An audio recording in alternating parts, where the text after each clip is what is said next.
Yesu Kristo yeebazibwe, bantu ba Katonda abalungi.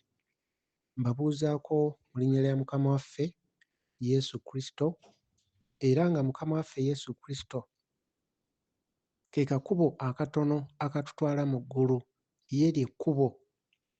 Ate omuyambi ku kkubo eryo ye Mwoyo Mutukuvu. Kati Omwoyo Mutukuvu omuyambi tumusanga oli ku eryo ekkubo ettono erigenda mu ggulu. Era ebigambo bino bye tugabana by'abo abali ku kkubo ettono, be bagenda obbitegeera, era ebigambo bino bye bigenda okuyingira munda mu mitima gyabwe, be bagenda okuba n'obusobozi obubyaniriza munda mu mitima gyabwe, kubanga omuyambi Omwoyo Omutukuvu waali okuddamu n'abinnyonnyola nga bw'olya emmere n'ogiteeka mu kamwa n'ogigaaya. Oba oyina amannyo, atalina mannyo tayinza kugaaya mmere. Naye Omwoyo Omutukuvu y'atuyamba kuba Kristo gwe mugaati gw'obulamu, ye mmere. Kati bwe tufuna emmere eyo yeetuwa obulamu, kati Omwoyo Mutukuvu y'atuyamba ogimenyaamenya n'ayingira mu ffe n'etugasa. Kati buli kigambo ky'owulira Omwoyo Mutukuvu y'akunnyonnyola munda mu ggwe, n'abaako ky'akujjukiza kye wasoma, kye wayitamu, n'alyoka akulaga nti ebigambo bino by'owulira mmere ya bulamu eri emmeeme eyo. Olwo ne biryoka binnyikira munda mu mutima gwo. Era oyo atalina ekyo munda mu ye, ebigambo bino abiwulira n'atabaako ky'ategeera n'ekimu. Ne waatunula bw'ati ne yeetegereza, ne waatunula talaba wadde akantu n'akamu, era ye abatabirabamu wadde amakulu.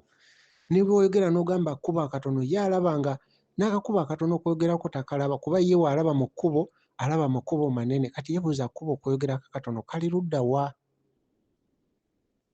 Kati bino ebigambo by'abatono, era bigenda kutegeerwa batono, abo abalina ennyonta. Nga bw'olaba nti bw'oba olina ennyonta otegeera omugaso nga bakuwadde amazzi ag'okunywa, naye atalina nnyonta n'amazzi ne waagasanga agenda kugayitako, naye alina ennyonta bw'alengera amazzi ne waagalengerera wala ayanguwa agasanga olw'ennyonta. Naye ono atalina nnyonta ne bw'omuleetera eggiraasi y'amazzi n'omukwasa mu ngalo akubuuza gano mpadde gaaki, naye alina ennyonta bw'omuleetera amazzi yeebaza bwebaza. Olwaleero tugenda gabanako ku kyawandiikibwa ekiri mu Befeso 5:11 awagamba nti temussanga kimu n'ebikolwa eby'ekizikiza. Era batugamba nti naye waakiri mubibuulirirenga.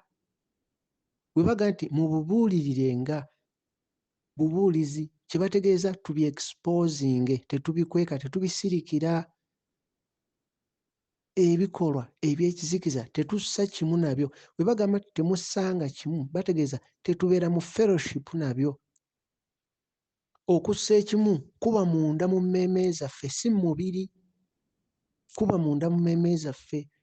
Osobola okujja n'oyimirira n'omuntu ne mwogera naye nga temussa kimu, naye mu mmeeme, emmeeme zammwe teziyinza gattibwa nga temussizza kimu, muba mussizza kimu. Kyova olaba mu mmeeme mo okugattibwa mu mmeeme mufuuka kimu, mufuuka omu, ye fellowship, mubeera omu. Kyova olaba ebintu eby'omwoyo mubeera omu, nga wolaba kitaffe waali n'omwana nga bali omu, nga wolaba ffe mmeeme, mwoyo mubiri, bw'otunuulira olaba omuntu omu. Kati ebintu bino eby'omwoyo Mukama atugamba temussanga kimu n'ebikolwa eby'ekizikiza. Kyategeeza tetubeera mu fellowship, obumu obwo obw'omwoyo tetugattibwa nabwo, kuba ekizikiza n'ekitangala tebisobola kubeera wamu, tebisobola. Kati ffe mu mubiri abantu bangi balina ebintu bye bakola nga bigatta emmeeme zaabwe, ne bakola endagaano ne Sitaani naye nga tebamanyi. Naye ye Sitaani ateekawo obujulizi nti ggwe naye muli kimu. Kiringa abantu bwe banaakola embaga, zino embaga ez'ensi, oli asobola okwekweka ng'oba omusajja tamwagala oba omukyala tamwagala, n'agamba ye n'ayasalawo bakole bukozi mbaga, naye oli gwe babatadde naye ye tamanya nti omulimba, kuba ye aba alina obujulizi obulaga nti wasalawo mubeere kimu. aba alina obujulizi obulaga gwe wafuuka wuwe, wafuuka pata naawe. Kati gwe n'oba mu mutima si kye wali oyagala, ye alina obujulizi nti mwagattibwa, mwafuuka kimu. Kati ne sitaani naye kyakola. Abantu bangi basinza sitaani nga tebamanyi ne kye bakola, naye ye sitaani alumiriza obujulizi obwo nti gwe naye mwafuuka kimu. Waliwo message y'emabegako nayogerako ne njogerako ne nga bannaye, n'omulaba sitaani akola meetings naye asomesa abamuweereza ki ky'ayagala, kubanga naye ayagala mmeeme. Nga ffe tuli ba soul winner, n'ewa sitaani baagala mmeeme. Era ewa sitaani asomeseza ddala biki by'ayagala abamuweereza bakole, emmeeme ezo okubeera nti zize, kuba ye anoonya bujulizi. Bw'alirumiriza ng'ovudde mu mubiri guno agambe ye emmeeme ye, agambe ye emmeeme ye. Kati abantu bangi balina bye bagendamu ne bakola ebintu ebiraga nti emmeeme zaabwe baazitunda naye nga tebamanyi. Naye ye sitaani ng'alina obujulizi nti oli wuwe, nti oli wuwe mwagattibwa. Kati nga olaba bano Abakatuliki abasoma obwa ffaaza, buli ddaala ly'otuukako, abaasoma obwa ffaaza bakimanyi, buli ddaala ly'otuukako bakuwa empeta. Empeta eyo ng'eraga bakugasse n'Ekkereziya y'Abakatuliki. Buli ddaala ly'otuukako bakuwa empeta. Kati gwe oba obikola mu mutima si by'oliko, ye sitaani eyo empeta gy'atunuulira nti mwagattibwa n'Ekkereziya, muli kimu. Ekkereziya by'okkiriza naawe by'oba okkiriza. Bw'ova mu bulamu buno ye sitaani obwo obujulizi bw'aleeta nti wakkiriza muli kimu.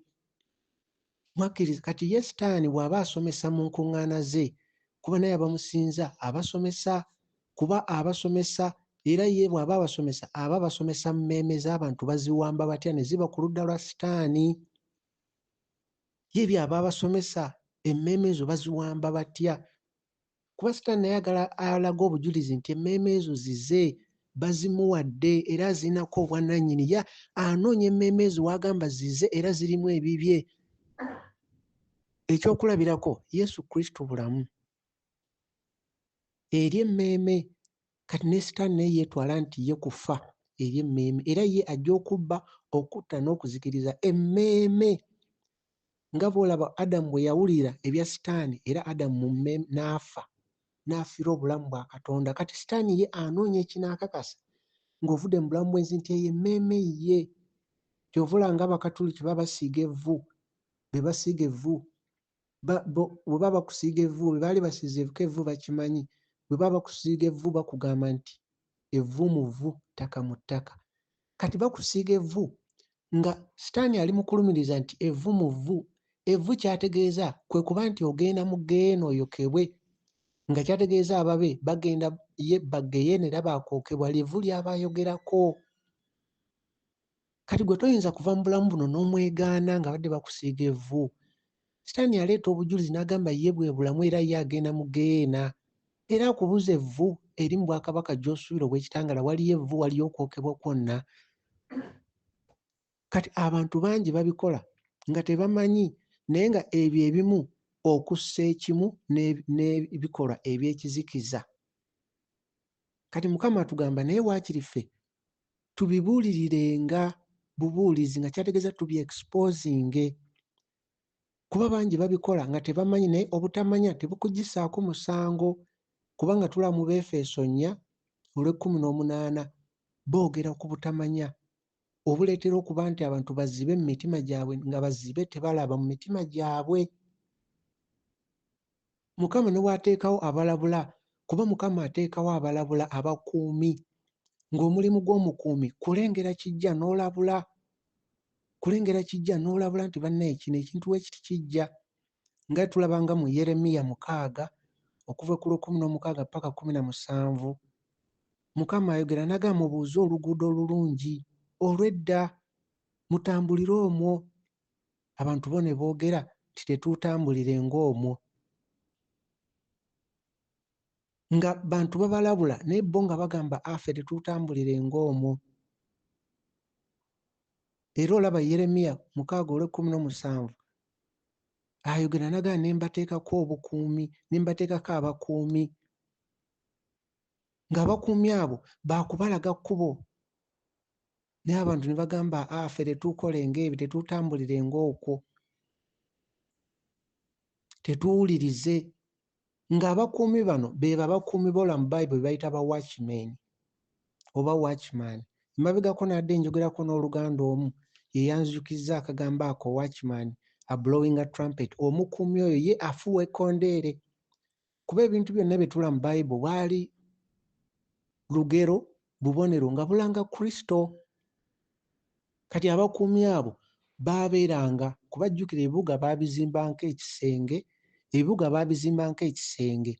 Kati ng'abali mu kibuga temulengera kiri eri bweru okuggyako abakuumi be baalinnyanga waggulu akantu akalinga akanaala ne balinnya waggulu. Kati abakuumi baalengera omuntu ajja ku ggeeti y'ekibuga nga bamulengera eri nga tannajja. Abakuumi baalengeranga oba abasirikale be bajja badduka, abakuumi ng'omukuumi afuuwa ekkondeere. Ekkondeere eryo ng'alabula abali mu kibuga nti banne waliwo abajja naye bajja n'emmundu, lulabika lutalo. Kati ono afuuwa ekkondeere yalinga alina ekkondeere ly'afuuwa. Abalimanyi nga bawulira ne bamanya eryo eddoboozi ly'ekkondeere litegeeza mirembe. Bwe yalengeranga omuntu ajja ng'atambula yekka talina buzibu n'afuuwa ekkondeere mu ngeri eraga nti waliwo ajja naye mirembe. Kati obwo bwonna bwali bubonero nga Mukama alaga nti agenda kuteekawo abakuumi ba watchmen balabule abantu buli kye balengera ekigenda okusaanyaawo.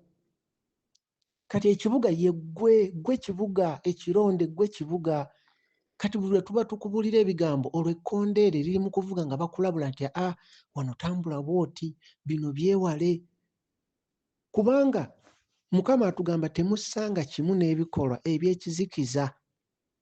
Naye bwakiri mubibuulirenga bubuulizi mu byexposinge, temussanga kimu kuba bangi babyenyigiramu nga tebamanyi. Sitaani ye kyanoonya mmeeme okkiriziganye naye. Sitaani kyanoonya mmeeme eno okkiriziganye. Era bw'ova wano gwe n'ogenda gye banyinyiza ensaasi mu Masabo n'ogendayo, Sitaani bw'otuukayo anoonya engeri gy'awamba mmeeme eyo obeere mu bumu naye, okole fellowship naye. Era bakuyita muzzukulu n'oyitaba ewa Sitaani olwo bamaze okumanya nti emmeeme eyo bamaze oggifuna.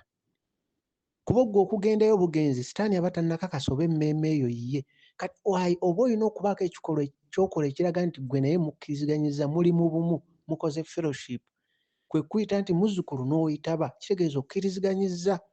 Kati w'ova mu bulamu buno ye Sitaani alumiriza ekyo kye bakujjukiza nga bakuyita n'oyitaba nga teri akukase, nga gwe bayise muzzukulu gwe n'oyitaba wekka ng'obadde osobola okugaana. Kati bye tugenda okutunuulira, abantu bassa batya ekimu ne Sitaani, bakola batya fellowship ne Sitaani nga tebamanyi. Ne mukola fellowship, njagala babulira nti mu kuŋŋaana za Sitaani ye alumiriza abamuweereza bafube okulaba nti balondoola obukwakkuliza nti bwe balina okukola okubeera mu fellowship naye, okuwaayo emmeeme zaabwe, okulaga nti bali bumu, bali kimu nabo. Kyova olaba omwami oyo w'Enansana, waliwo omwami oyo w'Enansana abuulira enjiri agamba nti Katonda ye wa kizikiza. Wamala okwogera ebigambo ebyo byonna byonna eby'obulimba abantu bye balaba, n'abagamba muwase abakazi bangi, n'abagamba balokole, kwega alina ebintu by'ayogera oyo omwami oyo w'Enansana bye bayita va mu busibe. Bw'amala obyogera ng'agamba waliwo atakkiriziganya nange, wabuuza waliwo yenna atakkiriziganya naye, n'abatunuulira waati bonna, n'abagamba atakkiriziganya naye yimuka otambule ogende. Bw'atyo wabagamba mu kyaki ye. Kati mwenna emusigala mutudde, ye mu mutima gwe aba ategedde nti Sitaani alibawaako bujulizi nti mwakkiriziganya naye, era singa temwakkiriziganya mwalitambudde ne mugenda. Kati w'ova mu bulamu bw'ensi, ekyo Sitaani kyaleeta. N'akugamba wakkiriziganya naye, oli amaze obbawulira Katonda ye wa kizikiza. Ataddewo n'ekipande wabweru wa kyaki nti Black God. Ababuuza n'obbabuuza olwo atakkiriziganya naye afulume, mwenna ne mutuula. Kati ebyo Sitaani ye by'ayagala, olwo oba ossizza kimu naye. Ekyo ye kyalireeta ng'ovudde mu bulamu bw'ensi eno okulaga nti oli wuwe, gwe naye muli kimu. Kati ebintu bingi kati nga bw'olaba nti ekkanisa ye bride, ye mugole, ye bride, era nga wanaabaawo embaga y'omwana gw'endiga, ekkanisa ye mugole egenda okugattibwa ne Kristo babeere kimu. So nga ekyoga nti mugole n'embaga parable, olugero nga lwe lusobola okutegeeza abantu nti bagenda gattibwa babeere kimu. ababiri bagenda kubeera kimu. Ekkanisa ne Kristo tugenda kubeera omu, nga Kitaffe watulaba alaba omu Kristo, Omwana we n'amwaniriza, ffe tube nga tuyise mu ye. Kati ne Sitaani naye ayagala abamusinza naye babeere kimu naye, nabo bagattibwe babeere kimu. Kati olw'okuba ekkanisa ye mugole ne Sitaani ababe naye ayabayita bagole, kyova olaba obuweereza bungi bw'ogendayo bakugamba naye fuuka patana w'obuweereza, nga gwe toyinza kiraba nti patana muba mufuuse kimu, nga obeera ne mwami oba ne mukyalo ng'oli ye patanaawo. Kati neno bagamba fuuka patana w'obuweereza mubeere kimu. Kati gwe ekyo tokirondoola, naye mu maaso ga Sitaani yamanyi emmeeme eyo gy'apatanira naye mubabeere kimu, emmeeme eyo ye patanaawe. Era Sitaani ye bw'aba amaze okuwamba emmeeme eyo akuyita agamba gwe naye muli kimu, mukoze obufumbo. Kyova olaba buli kaviiri konna konna kw'olaba, kyova olaba buli kaviiri konna kabaako ekigambo darling, oba bakayita linnya ki oba linnya ki, bateekako ekigambo ekyo darling. Kuba Sitaani ye naye akuyita mwagalwa we, kebeera buli kaviiri konna konna konna abakyala be bateeka mu mutwe ojja kulabako ekigambo darling. Abantu balowooza design, Sitaani y'aba akuyita darling, gwe naye muli kimu, mwafuuka kimu. Nga wolaba Abakatuliki bawa abafaaza empeta, mwafuuka kimu, muli kimu, mwafuuka kimu. Kati olwo oba oli mu kussa kimu n'ebikolwa by'ekizikiza, olwo oba okola fellowship eyo, obumu buba mu mmeeme. Kyova olaba guno omubiri we gumala okuziikibwa mu ttaka, ye Sitaani addawe ajja n'alondoola ebibye. Kyova olaba Yesu yagamba mu nze temuli kikye. Kati ebyo ebikolwa bye tugenda okwogerako abantu bye bakola bambi nga tebamanyi.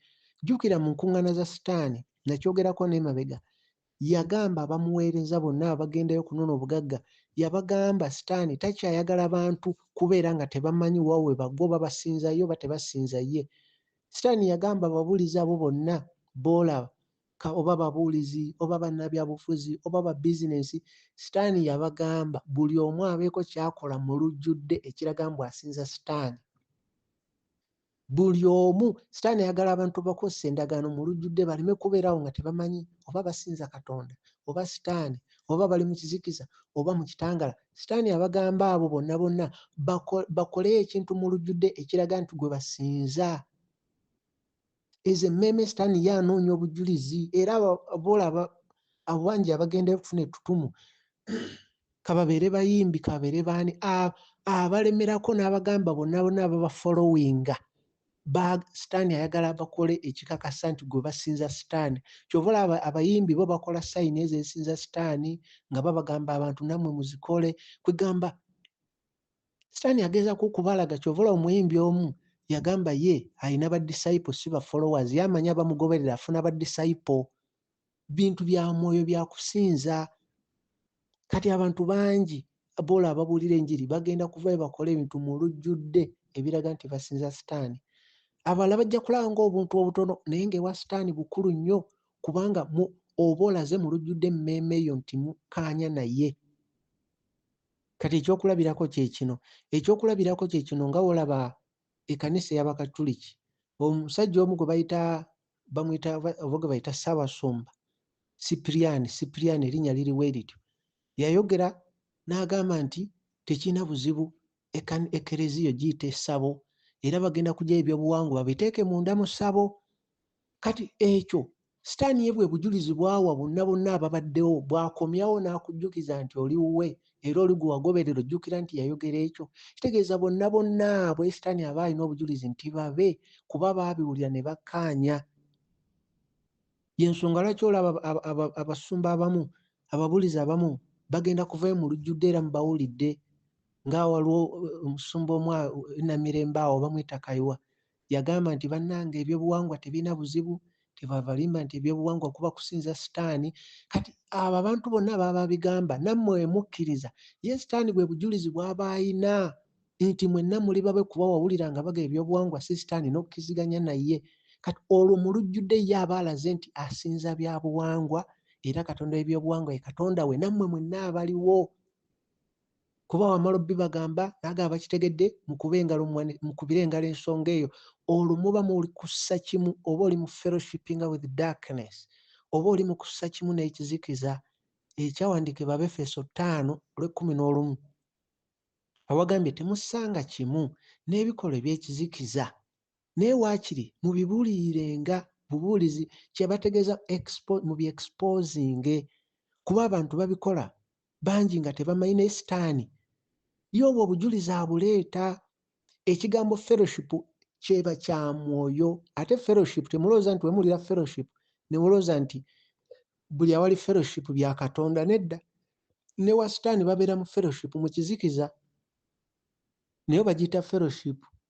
Abaali bagenzeko mu nkuŋŋaana z'aba Rotary Club, enkuŋŋaana zaabwe zonna baziyita fellowship era kapande kaabwe osanko nga bagamba Rotary Club ovuuba biki ne bagamba come for fellowship, join our fellowship.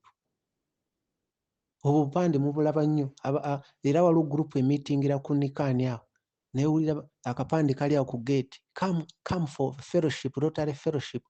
Kati omulala walaba fellowship n'alowooza bya Katonda. Fellowship etegeeza okussa ekimu naye nga kwa mwoyo, kwa mummeeme, okussa ekimu.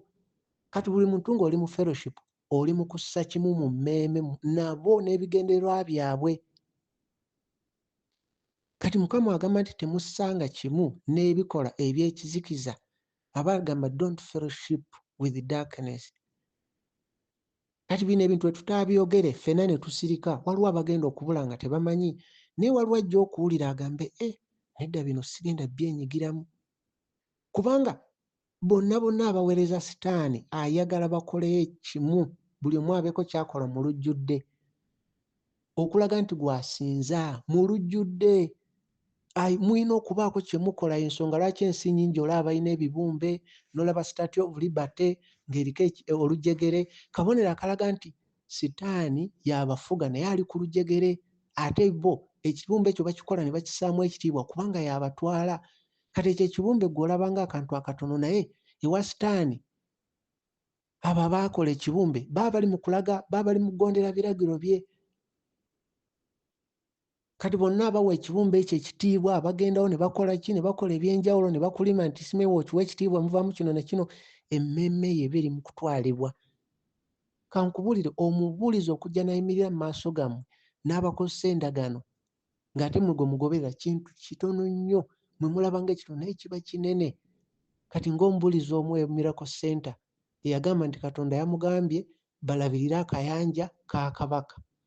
Olwo mwenna abaliwo abakozesezza endagaano nti Kabaka oyo musota maaso mwogi nannyini kayanja ako aba ali mu kubalaga mwenna ye Katonda wammwe era yabagambye mukatereeze, kwegamba mukaripeyeringe, mukatereeze bulungi, muba mu kusinza musota maaso mwogi.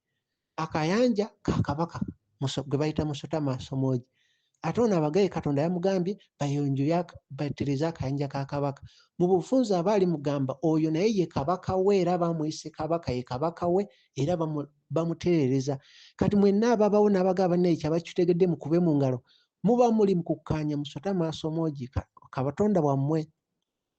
Kati gw'osobola okiwakanya naye wonna ava mu mubiri guno ogenda kwewuunya sitaani enteekateeka gy'alina eri ensi, era olyewuunya engeri gy'alibanja emmeeme eyo n'agamba ye, n'akujjukiza akaseera ako ng'okuba mu ngalo omwebaza. Kati obuntu mulaba ng'obutono ennyo. Okankubulire omubuulizi ne waba mubuulizi wa njiri, gwe kasita olaba ng'aleese ng'oba faaza w'Abakatuliki n'ajja katuuti n'atandika obbaga bannaye ono nze naye ffe naye tuli kimu, aba ategeeza olwo Katonda y'Abakatuliki nammwe yabatwala. Gwe kasita olaba ng'aggyeyo amagandula naye ayambadde, gw'olaba ng'akantu akatono, naye ye mu mutima aba akimanyi, ali mu kulaga sitaani nti bano abantu bonna abawaddeyo, emmeeme zonna aziwaddeyo, era ye aba ayambadde ekyambalo ekyamagandula okulaga nti ye ng'abatwala, ye ali mu kulaga sayidi gy'aliko. Kati abantu abalala tebabitwala nga bikulu, naye oba oli mu kussa kimu fellowship with darkness. Kiringa nga woolaba abantu bwe banywa amazzi, n'anywa amazzi abatannanywa n'ayiwako wansi ku ttaka mbu aweeko ne bali abaafa alyoke anywe. Eyo oba okola fellowship, oba ossa kimu n'ebikola eby'ekizikiza. Era gwe n'ogamba togenze mu kyalo kulima bijja n'owaayo ssente zo, era obeera mu fellowship, oba oli mu kussa kimu, oba oli mu kusinza kizikiza. Bino ebintu biringa ebitono naye ffenna tunaasirika ne tutabyogera bambi waliwo abagenda okubula naye waliwo ajja okkiwulira asirike agambe bwe kityo bwe kiri bwe kityo bwe kiri. Kati okussa ekimu kubeera munda mu mmeeme gw'oyinza okulaba ng'akantu akatono pasita we akuyita muzzukulu akuyita mutabani muwala wange nsansa okkulaba bye bimu n'ebyessabo ali mu kuzaalamu ali mu kulaga nti oli kimu naye kubanga ye agenze ewa sitaani oluusi bamuwadde empeta bamuwadde ekiraga nti yali kimu ewa sitaani.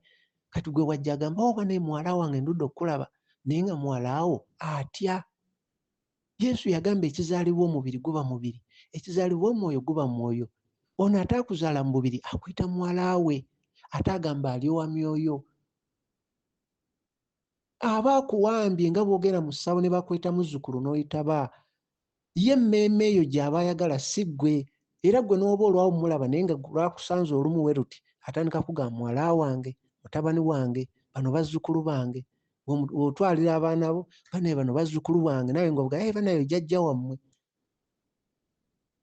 Obutamanya tebutugisaako musango. Tolinda akaseera kali omale kuva mu mubiri olyoke otuuka wali sitaani abanje. Njagala kuwulira wova mu mubiri bw'oba togenda mu kitangaala oba mu kizikiza tewali wali makkati awo. Bw'oba ogenda mu kitangaala Kristo alina okuba nga yali mu ggwe gwe baaniriza. Teri agenda mu ggulu okuggyako eyava mu ggulu ye mwana wa Katonda ye Kristo. Ate tewali gwe batwala mu Geena okuggyako sitaani. Kati ye sitaani awa bujulizi nti mu ggwe mulimu ebibye era ye yennyini yali mu ggwe. Ebyo ebibye ebiba mu ggwe aba ye. Ebyo ebibe aba ye. Kyova olaba sitaani bangi nnyo baatunuulira waati n'abagamba yeffe mmwe. Zo dimoni ne zoogera ne tugamba ffe mmwe mmweffe. Kati abantu ne bagamba era bikaŋŋambo bagyogera boogezi ku leediyo. Erina gy'eva. Erina gy'eva. Era sitaani w'otuuka mu maaso ge bw'oti ng'oweebuuza oba sitaani afaanana atya ye akutunuulira n'agamba nze gwe nze. Kati gweoyinza n'okwebuuza oba ategeeza ki. Ye aba alaga bukakafu. Ye aba alina obukakafu nti ggwe yali mu ggwe n'ebyoyogera yabireetera okwogera n'ebyengeri gye weeyisaamu ne gy'oyambala. Ye aba alina obujulizi nti ebyokola ye y'alina obbikola si ggwe. Era n'akuwa obujulizi nti olw'okuba obikola kitegeeza ye mu ggwe ye ggwe. Kati ebyo ebintu tolinda kuva mu mubiri guno olyoke obitegeere. Tolinda kuva mu mubiri guno olyoke obitegeere. Abantu bangi bagenda kukola ebiraga nti basinza sitaani mu lujjudde. Bangi bayitirivu bagenda bikola. Bangi bayitirivu bagenda bikola ate nga tulowooza ababuulizi ba njiri bo nga bali mu kulaga mu lujjudde nti basinza sitaani. Mu lujjudde bagenda kukola ebintu nga mulaba ng'ebitono naye nga bo bali mu kuwa bujulizi nti bali mu kussa kimu ne sitaani. Abantu bangi bagenda okuŋŋaana okusaba ne batuukayo ne babawa endagaano ng'osooka kusayininga ndagaano nga tonnayingira mu kyaki ezimu n'enkuŋŋaana ezimu osooka kusayininga ndagaano ku lupapula ng'osayininga okkiriziganya nti Katonda pasito ye Katonda wo okkiriza nti ye pasito ye taata wo ow'omwoyo. Bakuwa endagaano ne musayininga ebintu bingi nga tonnagendayo. Ezo kyaki nnyingi nnyo ezibikola wano nnyo era abaali bakikozeeko mukimanyi. Kati ng'abagenda ewa Mbonye osayininga nga tebannakuwa katebe osooka kusayininga foomu wali bw'okkiriza n'olyoka ogenda n'otuula. Emmeeme eyo oba ogitunze kubanga baba bakusayiningisiza by'olowooza nti totegeera naye sayini yo gw'oba totegeera lwaki osayininze. Obutamanya tebukugisaako musango. Abasumba baali bagenze mu pastors fellowships esinga mumanyi endagaano ze babakozesa. Mutuukayo ne babasayiningisa nti tetukkiriziganya na kino, ffe tulina okwogera kino, ffe twogera ennimi, tukkiririza mu kino, simanyi apostles creed. Musooka kusayininga ebyo byonna nti ffe tukkiriziganya na bino. Kati ebyo by'osayininze ddayo osome kimu ku kimu. Ogenda kwewuunya ng'emmeeme eyo gitunze ate mu mmeeme eyo gy'otunze bagenda kutwaliramu n'emmeeme z'abalala abali wansi wo. Kuba bajja kusayiningisa ku lupapula nti ne bonna b'obuulira b'oweereza eyo bali kitundu ku fellowship gy'oyingiddemu. Gwe ng'onoonya basumba b'amaanyi kubeera mikwano gyo, kubeera kitundu ku bo. Awo wonna oba oli mu kussa kimu n'ebikola eby'ekizikiza era obutamanya tebukugisaako musango. Obutamanya tebukugisaako musango. Abantu bangi babakozesa endagaano, abantu bangi ne bagenda nti bali mu kugula oyiro, batwale amafuta basiige mu kyenyi, bali mu kukkaanya, bali mu kukola endagaano. Bali mu kukola endagaano, bawaayo emmeeme zaabwe. Bawaayo emmeeme zaabwe wa sitaani mu butamanya. Obutamanya tebukugisaako musango. Okussa ekimu, muba muli mu kussa kimu. Kasita olaba oyo omubuulizi azze aleese omusiraamu amubalaze ti bannange Katonda y'omu, bano basinza ono, ffe tusinza ono, dodododo. Awo wonna aba ali mu kulaga nti mmwe abawulira ebyo aba ali mu kulaga nti emmeeme zammwe ziweerwayo ewa Katonda oli. Kati oyinza okugamba nze omusumba wange taleetanko omusiraamu mu kyaki era tasobola nakikola, naye ng'omusumba oyo ye ali mu Interreligious Council egatta abasumba bonna n'abasiraamu n'abasamize n'ababbuda ne baani, era batuula ku kakiiko ke kamu ne bakkiziganya. Paapa yali waggulu waabo. Kati gwe ng'ogamba omusumba wange tasobola era simulabangako, ye byakkiziganya eri byajja n'abaleetera. Tagenda babuulira bye bateesezza, naye bali bagenda mubuulira engeri gy'awamba emmeeme zammwe mwenna. Gw'ogamba sisamba kapiira era akapiira nategeera ka sitaani, sigenda na mu betingi, naye ng'omusumba wo ali ku kakiiko ak'abasumba abalokole, bali mu kuzimba kisaawe eky'omupiira, mbw abantu bakipangise basambiramu akapiira, era bali mu kubuuza obukwakkulizo bwe balina okugoberera nga bazimba ekisaawe ky'akapiira. Abasumba beegasse bazimbe ekisaawe. Gw'ogamba nze siwagira bya kapiira, naye nga mwenna muli mu kusonda ssente baziweeyo. Naye nga bw'oba omanyi ku byakapiira ng'ebisinza sitaani n'obukwakkulizo bwe bagendera mu kuzimba ekisaawe ekyo, olwo okonna kussa kimu. Ye sitaani agenda kulondoola ekikye paka ku nsonga esembayo. Sitaani agenda kulondoola ebibye. Okumanya sitaani ayagala emmeeme, agenda kulondoola emmeeme emu ku emu paka kakwakkulizo akasembayo. Sitaani ye agenda kulondoola ebibye paka ku kakwakkulizo akasembayo. Kati we twogera ku kussa ekimu n'ebikolwa eby'ekizikiza, abantu bassa ekimu n'ebikolwa eby'ekizikiza mu ngeri nnyingi nnyo, bangi nga tebamanyi. Mu ngeri nnyingi nnyo. Oli n'olaba ng'ali mu kwewaanira ye Ssaalongo, ye Nnaalongo, naye nga tasoose kulowooza naye Ssaalongo kitegeeza ki? Ye emikolo ki gye bakola okunyweza erinnya eryo? Olugira nga bamugamba nti engeri gy'ozadde abalongo olina okukola emikolo gino, olina okwenyigira mu kino. Kati bambi eyali yalokoka n'ebyolombolombo nga yabivaamu ng'addayo ng'akola ebyo, nga yeewaanira mu bantu, wajja okubuulira bagamba nze Ssaalongo gundi nze nza okubabuulira enjiri, nze Nnaalongo gundi nze mbabuulira enjiri. Kaakati emmeeme nga baziwamba, akantu obuntu buba butono. Ye sitaani aba anyweza kikye. Oli nga abagamba banne mwewonge mu musaayi, mwewonge mu musaayi. Yayogera ekigambo kikwewonga akimanyi nti kiva mu byawongo. Kati gw'ogamba tokola byawongo, naye oli mu kuyimba weewonga, weewonga, n'okyogera emirundi n'emirundi, n'okyogera n'okiddamu olulimi lwo olutonzi, n'okiddamu weewonga. Naye nga weerabidde nti okwewonga kiva mu byawongo. Kati oyinza okuba otya weewonga ate n'ogamba tekola byawongo. Kati nga ebintu biringa ng'ebitono, naye olunaku olibeera omu, musumba otalibeerawo, olibeera ogwo, oliraba sitaani bw'abanja emmeeme yo, alikuwa obujulizi gwe kennyini ebigambo byavanga mu kamwako, n'akulaga nti ebyo bibye. Mu ggulu teriyo byawongo, teriyo kwewonga. Alikulaga sayidi gye biva mu kizikiza, n'akulaga nti ekyo ky'oli kuba kye wayogeranga nga tojja gamba nti ffe musumba ye yatugamba, naye aliyimirira yekka. Kati buno bwe butamanya obwogerwako mu Befeso 4:18. Obutamanya obuzibye endaba y'emitima gy'abantu. Obutamanya tebukugisaako musango. Obutamanya tebukugisaako musango. Kati ogenze okusaba, omusumba olaba ekipande yawandiisa ekipande kinene nti Black God, aba ategeeza nti asinza Katonda wa kizikiza. kati era gwe n'oyingira munda n'ogamba mugenze kusaba, ye abatunulira ati aba yabawambye dda. Abantu bangi bagenda okuŋŋaana ne babaga basabe essaala ey'awamu, ne batandika okugamba we believe in the Apostles' Creed, ne batandika okwaniriza Sitaani mu lujjudde, naye bawuliramu ekigambo Apostles ne baga kirabika ndowooza era bya Katonda. Naye essaala ezo z'olaba ze basaba ez'awamu, ezo z'owulira nti oba kati nga bw'olaba abantu bangi oluyingira mu makanisa ne batandika okuyimba ennyimba eziwaana abaafa nga bali mu kuwaana abaafa, olwo oba oli mu kwegatta wamu n'abafu. Zimanyi abantu bangi abatera okunkubira essimu nga baŋŋamba nze musumba wange ye gundi oli eyafa, ojjukira oli eyafa gundi, oyo ye musumba we. Nga oli ali mu kwewaana nti olaba musumba wange ye gundi, ojjukira Ssenfuma oyo yantwala, ojjukira Branham oyo, ojjukira Balabye Ekkubo y'oyo. Naye nga tulina Kristo, abafu tebasinza Katonda.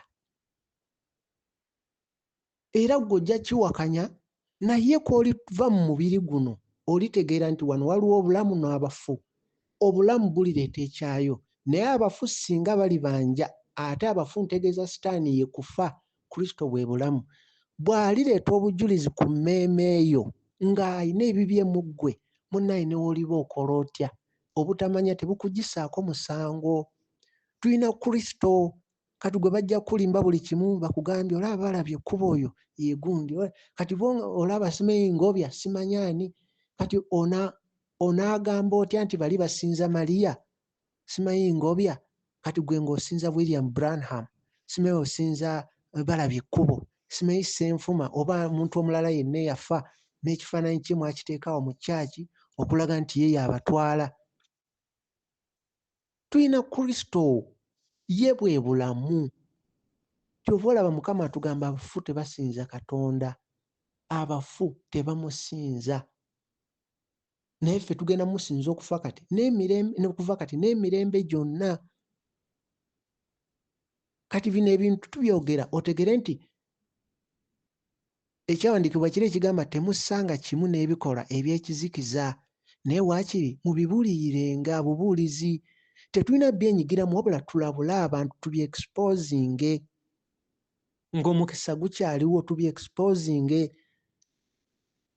Gwe bajja kulimba nti beera patana wa ministry, obeere patana, naye nga teweebuuza lwaki patana, lwaki baawo abeera patanawo, lwaki mukyala wo abeera patanawo. Weebuuza amakulu ga patana ge gamu n'obuweereza obeere patana w'obuweereza. Olina okwebuuza, kiba kitegeeza mwafuuka kimu, mwakola endagaano etamenyebwa, etalivaawo, eternal oath, etalivaawo. Endagaano baagikola na mmeeme. Guno omubiri guvunda, gugenda kudda mu ttaka, naye endagaano gye wakola ya mmeeme, eternal oath. Eyo endagaano eri eternal. Kyova olaba abasinza Sitaani abo bababuulira nti endagaano ze bakoze bazita eternal oath, egenda kusukka omubiri guno. Kati bino ebintu bye twogera abantu babikola okusinza Sitaani nga tebamanyi, naye ne bisigala nga Sitaani alondoola ekikye paka kakwakuliza akasembayo, paka kalombolombo akasembayo, Sitaani ye ng'alondoola ebibye. Ye asigala abirondoola, ye asigala alondoola ebibye. Kati bino ebigambo ayina amatu awulire, ayagala eggulu abiwulire, ayina kyeyeebuuza yeebuuze mu mutima gwe, naye Mukama kino ekituufu bwe kiri. Obuzibu obubeerawo abantu tebalowoozezza ku mmeeme, tebalowoozezza ku mmeeme n'akatono wadde, so nga emmeeme eno yeri mu kutambulira kakubo akatono. Emmeeme ze ziri ku lugendo wano mu nsi, si mibiri gino, mmeeme. Guno omubiri gw'olaba waliwo emmeeme, omubiri guno gudda mu ttaka, naye emmeeme eyo ffe tuli ba Solowina, emmeeme gye twagala, naye Sitaani ayagala mmeeme. Kyova olaba akozesa endagaano nga mmeeme gy'ayagala. Emmeeme eyo Sitaani gy'aba ayagala. Kyova olaba abantu batunda soolo zaabwe eri darkness. Era Sitaani ye bw'aba asomesa abo abamuweereza abagamba abasomesa byonna ebyetaagisa okulaba nti emmeeme baziwa ye, emmeeme zize. Era wona alowooza ku mmeeme, ojja kutandika okulaba etteeka Kristo lye yatulekera mu butuufu bwalyo. Yagala muliraanwo ng'oyagala mmeeme etuuke mu ggulu nga naawe kyeweeyagaliza naawe nga ky'omwagaliza.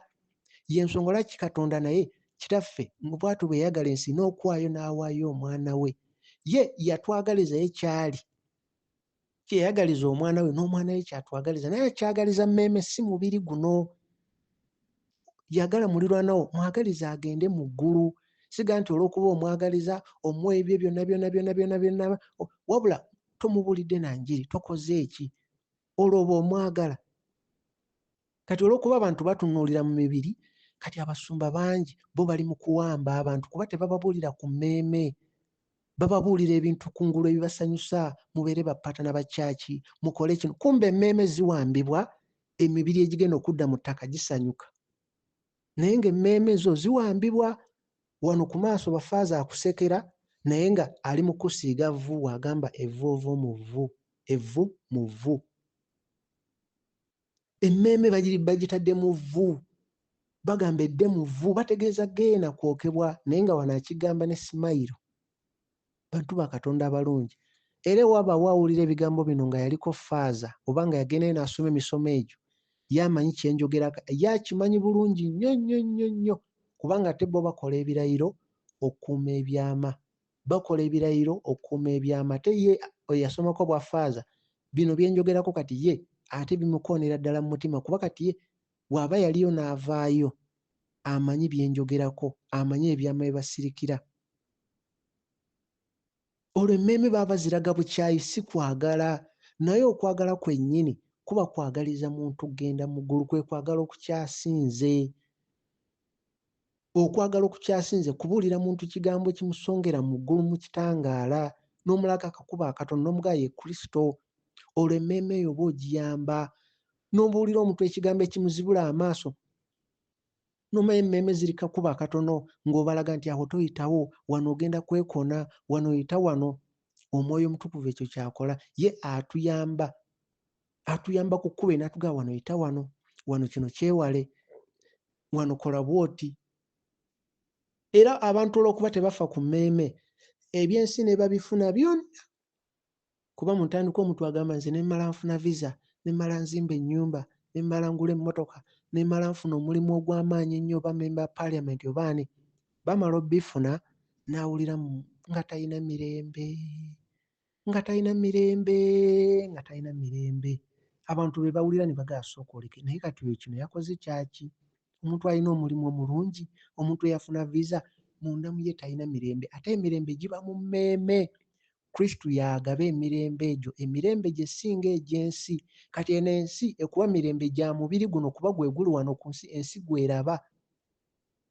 Kati giri emirembe gya Kristo gibeera mu mmeeme.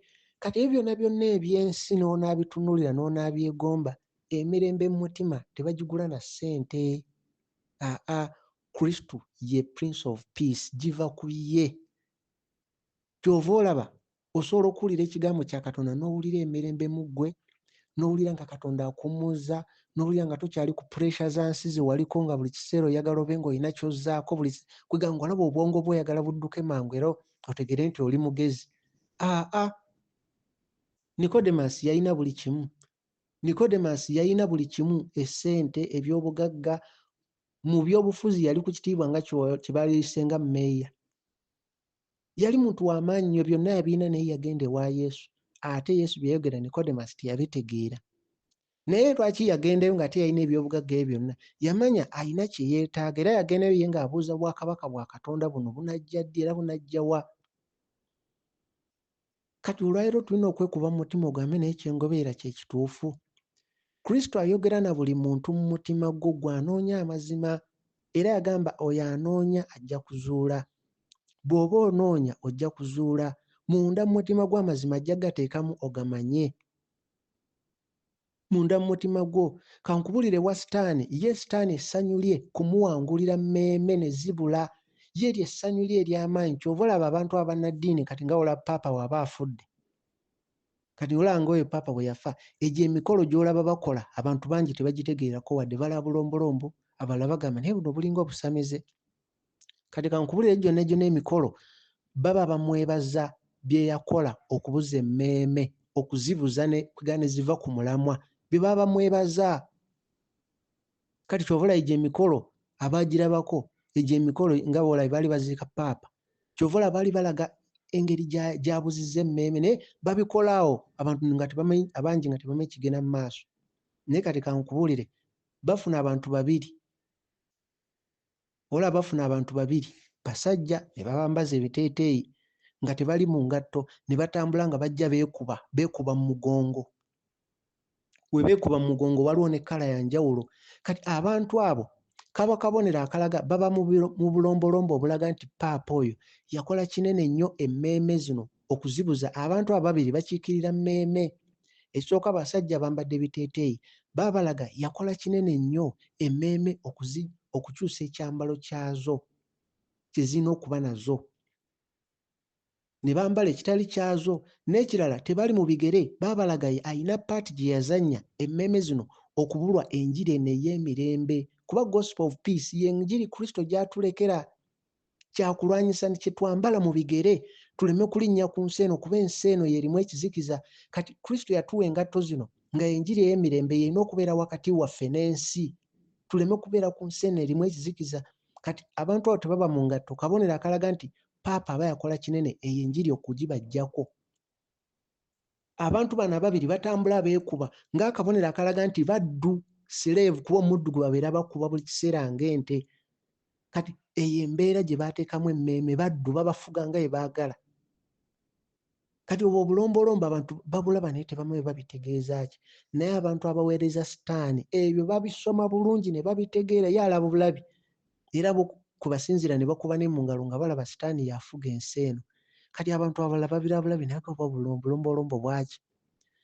Obwo obukofiira bwe bambala obuwanvu obwa bbulaaka eyo yunifoomu y'abasatanisiti abasinza sitaani. Obukofiira obuwanvu ennyo obwa bbulaaka eyo yunifoomu y'abo abasinza sitaani abali mu witchcraft beeyita ba wizard n'abalala ezo yunifoomu zaabwe. Kati baba balaga be bawamba ensi. Kati baba baagala nnyo ensi yonna ng'etunudde nga baziika paapa bakole obulombolombo obwo okulaga ensi nti be bafuga ensi. Kati abantu gye bakoma okuwuliriza paapa byayogera n'ebirala emmeeme ziba ziri mu kulya ekyemmeeme. Emmeeme ziba ziri mu olwokukkaanya kussa kimu nabo nga wonaawuliza ennyimba z'ensi oba oli mu kussa kimu nabo oba oli mu kufellowshippinga nabo. Kati bino byonna byola mu Bayibuli Katonda yali atulabula bigenda okubawo ng'ate alanga Kristo. Kyova olaba Danyeri bwe baamutwala ewa kabaka, kabaka amuyise alye ku mmere ennungi anywe naye akoze eki, Danyeri n'agaana.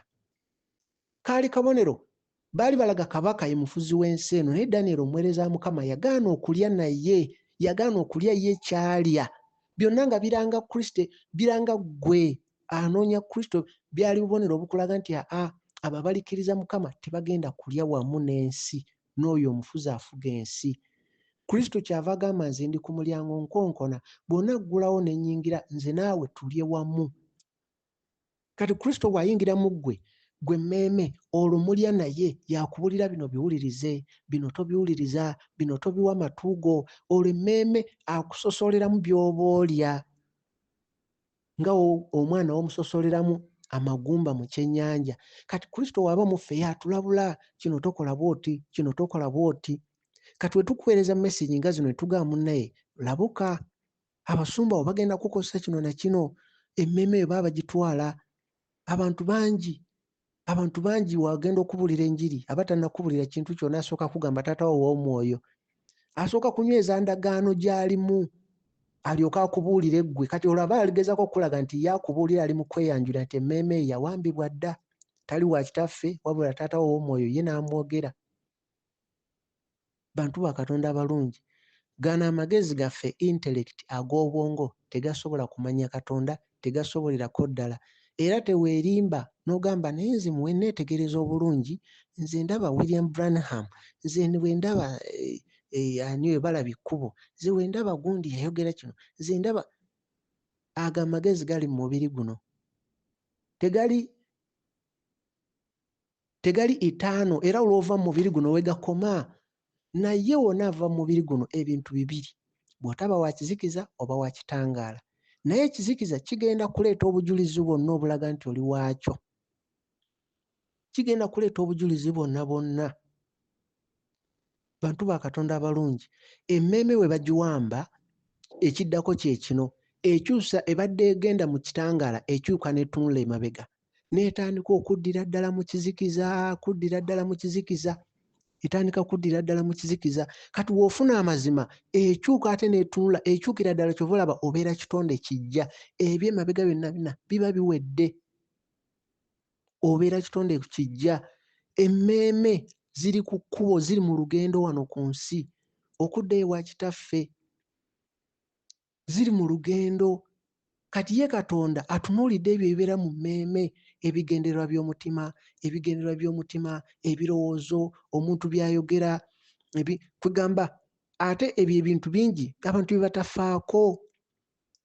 Batunuulidde mannya ga kkanisa, batunuulidde ki? Kyova olaba Mukama ye agamba atuwa abakuumi, atuwa abakuumi. Ate Mukama agamba mu Isaaya 5:2-8, agamba abakuumi be, ba watchmen, agamba bagenda kulaba liiso ku liiso nga Mukama akomyawo Zion.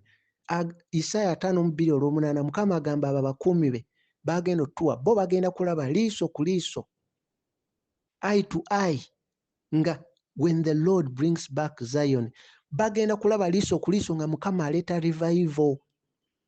Naye we baalabulanga abantu nga tebakkiriza, olaba mu Yeremiya 6:16 ne 17, nga balabula nga banemudde ku makubo ag'edda, ku luguudo olulungi, abantu nga bagamba nedda, tetujja biwuliriza. Bantu ba Katonda abalungi, akaseera tusigazza katono. Teweenyigira mu kussa kimu na Sitaani, teweenyigira mu kussa kimu na Sitaani, kubanga ajja kuleeta obujulizi nti oli wuwe.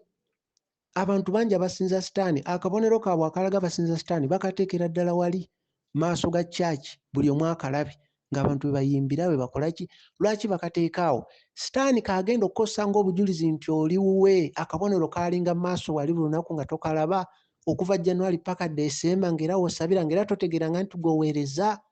Obutamanya tebukugisaako musango. Era ye Sitaani obubonero bwe ayagala babuteeke kwegamba we bamulabira. Gw'oyinza okuba oyagala nnyo ebyakapiira, oyagala betting, naye ogamba tosinza Sitaani, naye ng'akabonero ka Sitaani bakateeredde ddala wali ku ssaati yo waggulu. Empologoma erina amagulu 6, ku betting olabako ekifaananyi ky'empologoma eggyayo olulimi, olabako ekya dragon, naye gwe tobiwa budde, olaba tebirina kye bikuyamba. Gw'oyagala kuwaayo ssente bakuwe ng'owangudde. Ye Sitaani agenda kuwa obujulizi nti dragon wagirabangaawo, kati wali olowooza ogoberera ki? Wali olowooza ani akuwa ssente? Wali olowooza ogoberera ki? Naye ggwe ng'owulira bulizi, ng'olaba akapiira n'owulira ng'okyamuse nnyo, n'owulira obusungu, n'obeeraawo nga kwegaye Sitaani ng'alina kyali mu kuzimbamu. Ye ng'alina kyali mu kuzimbamu. Bantu ba Katonda abalungi, Mukama atugamba Efeso 5:11, temussanga kimu n'ebikolwa eby'ekizikiza. Aga temussanga kimu. Don't fellowship with darkness. Don't fellowship with darkness.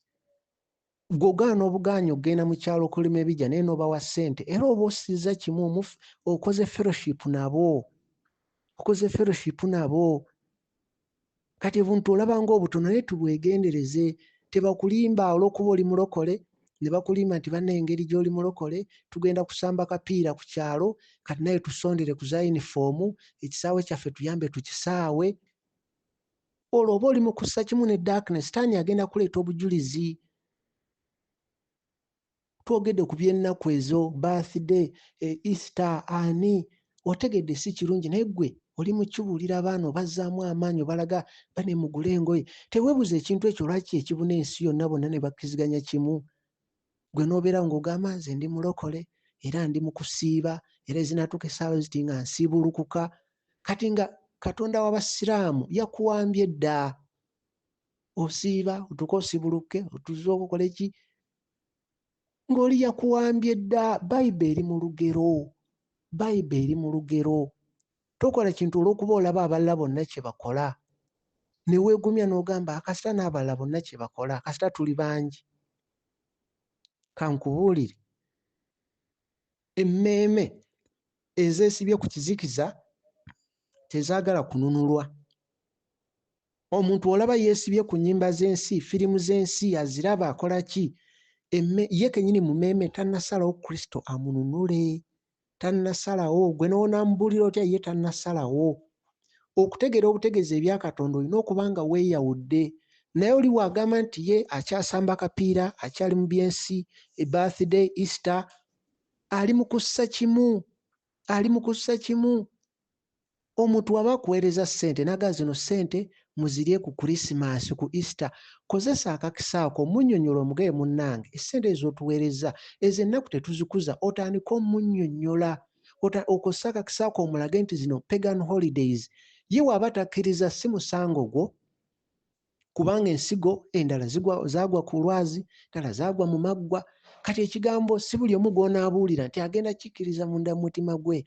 Naye waba takkiriza, bujulizi gwe omubuulidde. Singa bulikomezebwawo ng'avudde mu bulamu bw'ensi eno, obujulizi bulibaawo, baamubuulira. Taligamba nti teyamanya, wabula baamubuulira ye n'asalawo, ye nga bwe yalaba, naye ng'amazima yagamanya. Gwe ne bw'ogamba nti zino ssente bazituwadde za Easter, n'ogamba naye tokuza Easter, naye gwe sindeko ogenda ogulireko abantu ennyama, naawe osigazeewo. Oli mu kwerimba wekka, era Sitaani yadda wali n'aseka. Oba tolimba Katonda? Oba oli mu kwerimba wekka, si Katonda. Ate oba oli mu kwerimba oli mu mubiri, n'emmeeme eyo eba ekaaba maziga. Kuba ye Sitaani kyanoonya fellowship, kubeera kukkaanya naye, kubeera kimu. Oredde okulisivinga ssente ezo okkiriziganyizza. Kati omuntu bayinza okukuwa ssente nti ssente ezo zitwalire gundi aggyemu olubuto. Ng'okitegedde ssente ze bakuwadde za zitwalira muntu aggyemu olubuto, ate oli mulokole. Kati n'ogamba ssente engenda zimuwa naye nze sikkiriza byakuggyamu mbuto, okuteza ki? Era mu maaso ga Sitaani wanaaleeta obujulizi nti naye mwakkaanya kimu era wakola fellowship naye oneewakana nga wakimanyaako. Walibadde omugamba nedda, saagala kubeera kitundu ku ekyo. Oli mukubi wa bivuga, ogamba tokuza birthday, naye bakuyita jangu otukubiremu ewaffe birthday, jangu otukubiremu ebivuga ku birthday, jangu bane tulina birthday, jangu otukubiremu ebivuga, jangu obeere kitundu ku byo, tugenda nakuwa ssente bwe ziti. Munnange, amazima gasigala mazima. Munda mu ggwe ekituufu okimanyi, naye singa ova mu bulamu bw'ensi muno ng'ekyo tokyenenyezza, Sitaani bwe bujulizi bw'akuyinako. Kuba ekyo Sitaani y'alina kikola, ekyo oba bw'otuuka mu maaso ge akugamba ggwe ye. Era dimoni zonna zikutunulira ne zigamba ggwe ffe, ffe ggwe. Era ne muba bangi zibabuulira nti mmwe ffe, ffe mmwe. Kati gwe n'ogaa ekintu ekyo ekigambo ekyo nno nali nkiwuliddeko oba wa? Ekkubo ttono n'abalira abatono. Tuleme kwenyigira mu bikola eby'okussa ekimu ne Sitaani eby'ekizikiza. Abefeso 5:11 gye twogeddeko leero, temusanga kimu n'ebikola eby'ekizikiza. Temusanga kimu nabyo ebikola eby'ekizikiza. Temussa kimu, don't fellowship with them. Fellowship oba emmeeme oba okkaanyizza mubeere kimu. Tebakozesa endagaano olw'okuba oyagala kusabira awantu, oba okusabira omusooka kukola ndagaano ne mukkaanya. Kankubuulire, abasumba bangi b'owulira mu bumu bambi babakozesa dda endagaano. Ky'oba olaba buyita bumu, pastors fellowship, olina okuba nga okkiriziganya n'ekyo bakkiriza. Kati gwe toyinza gaa nti nze mbeera ebuuzi ne ntuulaawo, baakuwamba dda. Era Sitaani yalina obujulizi muli mu fellowship naye, gwe olowooza oli mu fellowship nabo, oli mu fellowship naye. Mukama abakuume, mwebale kumpuliriza.